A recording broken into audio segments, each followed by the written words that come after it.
What's going on, guys? So there has been a lot that has gone on just this morning regarding stimulus. So I want to bring that news to you and kind of catch you up on what is currently happening. Today, we did get some good news regarding stimulus and mainly stimulus checks. So I want to kind of break that down and kind of how this is going to work as we progress into this next week. Earlier today, the Senate voted and approved their 1-week stopgap bill that will keep the government funded until December 18th, which is next Friday, a week from today. Bernie Sanders previously said that he would not vote on this bill, on this 1-week stopgap bill, until the Senate put a vote on the floor for the stimulus checks, and that had to be done first. Well, today he withdrew his objection at this time. Here's exactly what Bernie Sanders said, and I want to kind of tell you this, this exact quote, because it's going to really affect us as we move into next week. Here's what he said. I am prepared to withdraw my objection at this moment, but I will not be prepared to withdraw an objection next week. We will deal with the financial crisis facing tens of millions of Americans. So he's simply saying, I withdraw my objection so we can get the government funded for one additional week. However, past that, I will not withdraw any objection. I will fight for this. Bernie Sanders and Josh Hawley are the two senators that are putting a bill on the floor next week to get a $1,200 stimulus check to all filers and $500 stimulus checks to all child dependents. Again, this will come sometime next week. The good news here is first that we are getting more people talking about stimulus checks. Stimulus checks are seen as a very vital piece of funding for the American people. Without it, the economy is going to struggle for a lot longer, and the average American family is going to struggle as well. Right now, these are highly sought after, not only for people in Congress, but for millions and millions of Americans. And the good news is people are fighting for these. Even President Trump wants a stimulus check. Whether it's for $600 or $1,200, right now we don't know. But based on what Josh Hawley has stated, is that President Trump would support a $1,200 stimulus check, and he'd possibly support a $2,000 stimulus check. So that's good news. But the other thing is that the government won't shut down yet. This is the other piece of good news. Here's the reason why I say this is good news. By shutting the government down, it would put a halt on all stimulus negotiations, and it would make Congress prioritize even more than they're doing now. They would prioritize the government funding bill, and this would not be good for stimulus negotiations. So, right now, the bipartisan negotiators are continuing to work together to try and pass a bipartisan stimulus package that includes both state and local government funding and liability protections. They're having issues. Right now, the biggest hurdle that remains has to do with liability protections.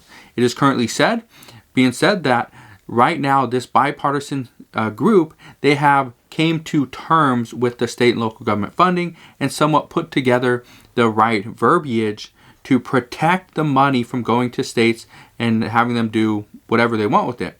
It's only going to go and cover COVID-related losses. So right there, that should satisfy Mitch McConnell and Republicans. The issue is if they cannot come to an agreement on liability protections, with which right now they have not came to agreement on either one of the packages. Neither the $908 billion or the $916 billion package, they have not come to an agreement on them. So, according to Democratic Senator Chris Coons, he states the bipartisan negotiators remain at an impasse regarding liability protections. This is what he said this morning. So, all those people saying that we're getting close, we're getting really close to a deal. No, we're making progress. But just because we're making progress on one thing, state and local government funding, does not mean we're making progress on liability protection. So the overall direction of this stimulus package is not seen as going into a positive direction. We are kind of just flat. We're stuck at an impasse. Right now, many people do not believe a bill will get done with both state and local government funding and liability protections in it. That is not good news, because right now we know Mitch McConnell, obviously he's holding up the stimulus negotiations at this time because he wants and demands liability protections. This has been his demand for over 7 months. So I doubt any negotiations that happen are going to talk him down from his stance of, we need liability protections. We need this liability shield for all these corporations so that they don't get sued. The problem with this is that right now we don't have a lot of time until the unemployment ends on December 26th. The 908 and let me just put it this way. The $908 billion proposal, this includes 4 months of additional unemployment and also 4 months of $300 per week as a federal unemployment boost starting on January 1st.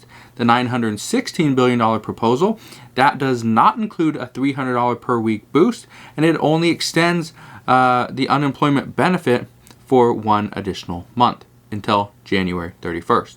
Just pushes us into the next administration. Another issue is that the federal eviction moratorium expires on December 31st.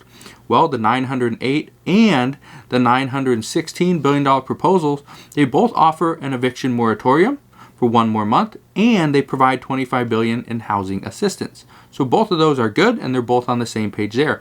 We have complete agreement on those things. And as for the state loan deferral program, this ends on December 31st as well. And the $908 billion proposal, this offers another 4 months of student loan deferrals. So this is seen as another good thing. I believe it's also the same thing for the $916 billion proposal. The only difference is the $908 billion proposal, this also includes $4 billion for funding for student loans. But as far as the $916 billion proposal, that's the one with Mitch McConnell and Steve Mnuchin, that one does not include the additional $4 billion. As to what the $4 billion goes to, as of right now, we don't know. There are many programs that are being held up right now. But these are just some of the ones that people have said they are worried about the most. Not to mention that both of these $900+ billion proposals, they do include $26 billion for food assistance, which is greatly needed at this time. This needs to get passed. Right now, Mitch McConnell has urged Democrats, just drop the demand of state and local government funding, and I will drop my demand of liability protections, and we can get the most critical pieces of this bill passed. Let's get it done. Then we can go on recess. We can go have Christmas with our families. We can come back and we can work on the rest. Well, Nancy Pelosi and Chuck Schumer have stated this is a non-starter. They will not drop such a significant need because states need these funds to help distribute the vaccine. That's what they're saying. But Mitch McConnell says that many states are actually making more money now than before this pandemic started. So how does that work? You're making more money now, but you want additional funding from the U.S. government?